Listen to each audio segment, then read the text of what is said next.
اللہ رب العالمین قلم کی قسم اٹھا رہا ہے.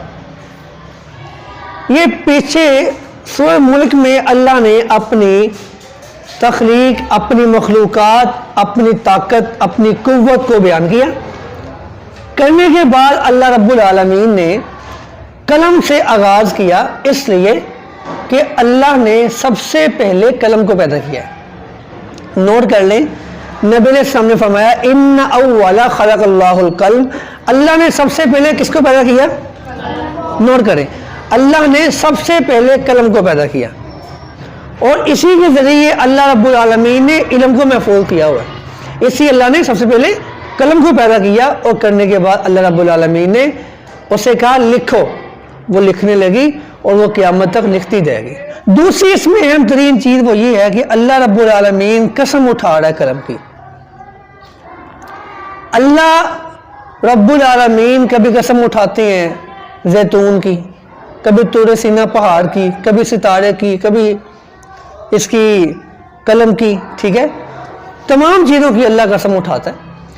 اللہ رب العالمین جس کی بھی قسم اٹھائے اس کی شان کو لائق ہے، کیونکہ وہ اپنی مخلوق میں سے جس کو چاہے اس کی مرضی نا وہ قسم اٹھا سکتا ہے. لیکن ہمارے لیے اللہ کے علاوہ کسی اور کی قسم اٹھانا حرام ہے. نوٹ کر لیں، جو قسم ہوتی ہے نا اللہ کی، یہ اللہ کی تعظیم ہے، اللہ کا احترام ہے، اللہ کا ادب. اللہ کی تعظیم میں کسی اور کو برابر شریک ٹھہرانا، کسی اور کی تعظیم میں قسم اٹھانا، یہ شرک ہے. اس سلسلہ میں ایک روایت نوٹ کر لیں. رسول اللہ صلی اللہ علیہ وسلم کے صحابی ہیں ابو ہریرہ رضی اللہ تعالیٰ. ابو ہریرہ فرماتے ہیں کہ رسول اللہ صلی اللہ علیہ وسلم نے ارشاد فرمایا لا تحلفوا بآبائکم ولا بأمہاتکم، اپنی ماؤں کی بھی قسم بولیں، نہ قسم باپ کی کھانی ہے، نہ قسم ماں کی کھانی.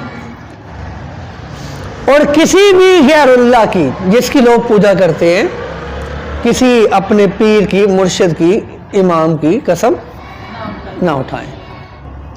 وَلَا تَحْلِفُوا إِلَّا بِاللَّهِ، اللہ کے علاوہ کسی کی قسم نہ اٹھائیں، اللہ کے علاوہ کسی کی قسم نہ اٹھائیں.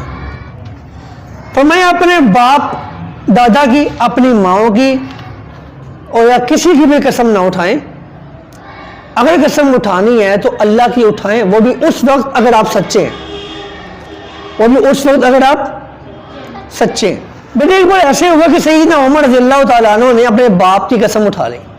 جیسے ہمارے بھی لوگ کہتے ہیں مجھے ماں کی قسم، مجھے باپ کی قسم، کہتے ہیں نا، یہ جائز نہیں ہے، یہ شرک ہے. یہ کیا ہے؟ کیونکہ قسم اللہ کی تعظیم ہے، اس کا ادب ہے، اس کا احترام ہے، اس کی تعظیم میں کسی کو برابر کھڑے کر دینا شرک ہے. تو سیدنا عمر رضی اللہ تعالیٰ عنہ نے ایک مرتبہ اپنے باپ کی قسم اٹھائی تو نبی نے صلی اللہ علیہ وسلم نے فرمایا عمر، اللہ نے باپ دادا کی قسم اٹھانے سے منع کیا ہے. اے عمر، جو قسم اٹھانا چاہے وہ اسے چاہیے کہ اللہ کی قسم اٹھائے یا وہ خاموش رہے. اللہ کے پیغمبر کے پاس ایک یہودی ہے، یہودی کہتا ہے اللہ کے پیغمبر سے آپ کیا کرتے ہیں؟ شرک کرتے ہیں، آپ غیر اللہ کو پکارتے ہیں. وہ کیسے؟ اس نے کہا آپ کہتے ہیں ما شاء اللہ و شاء محمد. اس نے کہا آپ کہتے ہیں ما شاء اللہ نہیں کہتے آپ کہتے ہیں ما شاء اللہ و شاء محمد. اللہ چاہے گا اور نبی چاہے گا پھر ہوگا. آپ تو مشرک ہیں. کس سے کہا اس نے؟ نبی السلام سے. کس سے کہا؟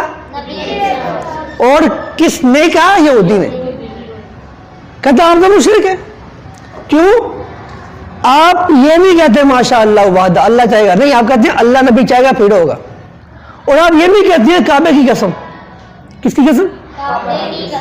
کعبہ کی. حالانکہ کعبہ بڑی عظمت والی جگہ ہے، آپ کعبہ کی قسم اٹھاتے ہیں تو آپ تو شرک کرتے ہیں.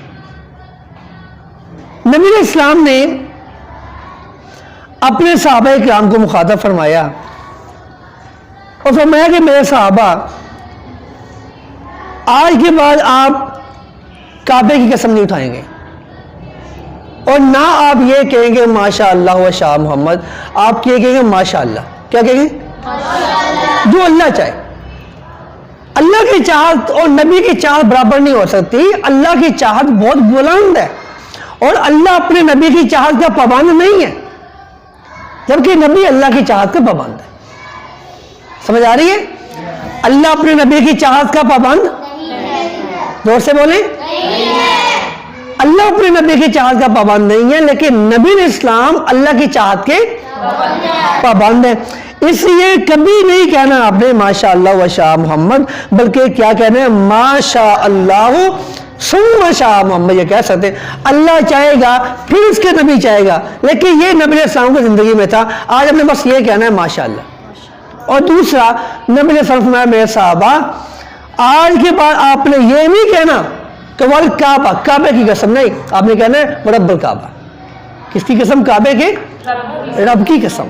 کعبے کے یعنی کعبہ کی قسم اٹھانا بھی شرک ہے.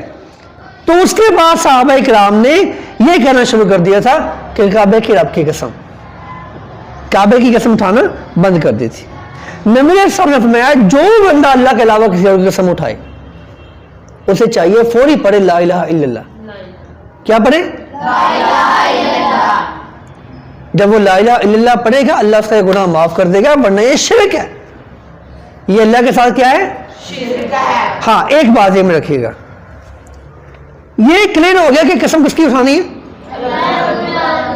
اللہ رب العالمین کی. اللہ رب العالمین کے علاوہ کسی کی بھی قسم اٹھانا کیا ہے؟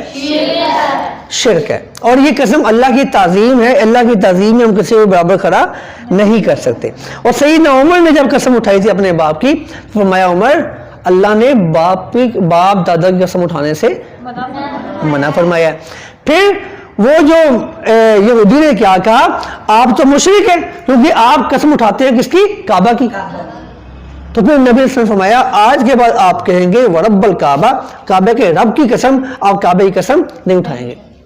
لیکن قرآن کی قسم اٹھانی جائز ہے، کیونکہ قرآن اللہ کی مخلوق نہیں ہے، اللہ کی صفت ہے. اللہ کیا ہے؟ صفت ہے. اس لیے قرآن کی قسم اٹھائی جا سکتی ہے، یہ مخلوق نہیں اللہ کی صفت ہے. اور اگلی بات بڑی امپورٹنٹ وہ یہ ہے، ہم کہتے ہیں تجھے تیری ماں کی قسم، تجھے تیرے باپ کی قسم، تجھے میری قسم فلاں.